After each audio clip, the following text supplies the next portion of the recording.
This is One-on-One.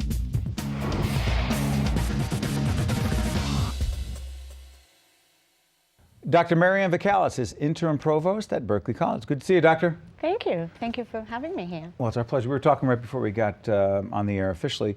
Online education growing exponentially. Why? I think more and more people now are interested in online. More students in higher education are older. They have lots going on, lots of responsibilities. They don't have the time to come on site, to come to a classroom. So online is available and it's growing. Let me play devil's advocate here. Since the college student is older and has more demands, family pressures, economic pressures, other pressures, they don't have the time to be on campus. I thought to myself, well, that means the college experience is changing. So how do they then socialize and connect with other students, faculty, and others connected to the university or the college life? Online. Online. There are many different ways, and I think the college experience is changing. And I think more and more students are not doing the traditional campus experience, residential. They're doing classes online, and students can do clubs online. Clubs online? Clubs Give online. me an example. We have, we actually at Berkeley College have many clubs online. We have a parents club, we have a book club online, we have criminal justice, which is one of our largest majors. It's a big area, isn't it? Yes. A big academic area. Yes, well, it's one of our largest majors. We have a criminal justice club, we have a fashion club, another large major is fashion. What do they do? Say someone joins a club because it's their academic and or professional interest orientation. They connect with other people in the field and do what? Sure. They discuss online. They can get together either synchronously or asynchronously. So they can really do as much as they do if they were on site, meeting together in a physical location. They can do it online. They can discuss, they can have guest speakers, they can interact. It really works very well.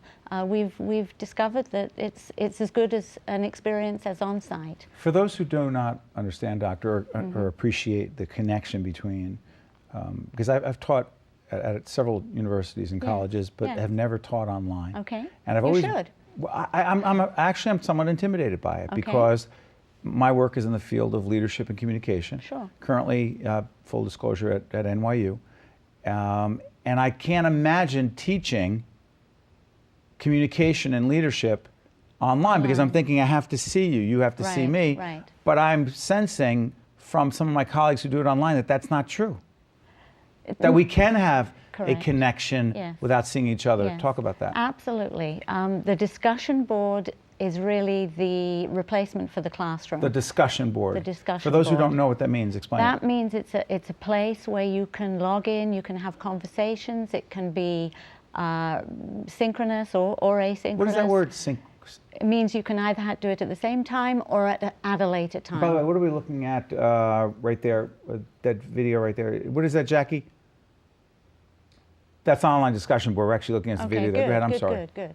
So you can post questions, and the faculty member can be there alongside the student, and they can interact. They can go in immediately and respond, or they can go in an hour later, or 2 hours later, or when you have time in the 2 o'clock in the morning and you can't sleep. Anytime. You can go in anytime whatsoever. And it really, we've discovered that many students actually open up more online because they're not intimidated with being face-to-face, and so they're willing to express themselves much more freely because they're not like we are now. They're not facing each other and they're not seeing the facial reactions. So some students do actually a lot better online because they come out of themselves. You know, I never thought about that because sometimes when I'm teaching, it's a class of 15 or 20 and there are 4 students dominating. Yeah, absolutely. That doesn't happen online. That doesn't, and you can make sure that it's an equal experience for everyone. I felt like you. I had not taught online. I've taught all my life. Computer science was my discipline. And I hadn't taught online until in the 90s I started, actually when this was very new. And I taught my first online class. And it was amazing how students really opened up. Now you couldn't see them, but you could have. There are some opportunities for doing video conferencing. You use other modes of communications on the phone, Skyping, Twitter. I'm sorry for interrupting. That's okay. Tell us about the mobile app. We have mobile app. at Talk about Berkeley College, we have a mobile app. So on your iPhone or on your Android or on whatever your smartphone is, you can get access to Is that where you're looking at it Blackboard. right now? So what Yes, happens with that? Absolutely. You can on the go. You know, you may be shopping, you may be on the beach. You can get access to your courses, and you can see what's going on. You can do a discussion wherever you are. Is this going to become even more expansive, more a part of the higher education experience? Yes, absolutely. Because? Absolutely. Because everyone is busy and many people have to work. They can't afford to just go to school. They have to work. They have responsibilities. They have families. And it really, the time of that traditional high school student graduating from high school, going away to college, that is becoming less and less. And more we're seeing an increase in the number of adult students. And online or types of higher educational experience, which is not the traditional type, is what's going to grow. And I think online education is going to grow. And more higher educational institutions are finding that more and more of their students want that. In fact, they're requiring it. Some of the students are being required to take online courses. We'll keep talking off the air. Thank you so much, Doctor. One-on-One with Steve Adubato has been a production of the Caucus Educational Corporation, celebrating 25 years of broadcast excellence.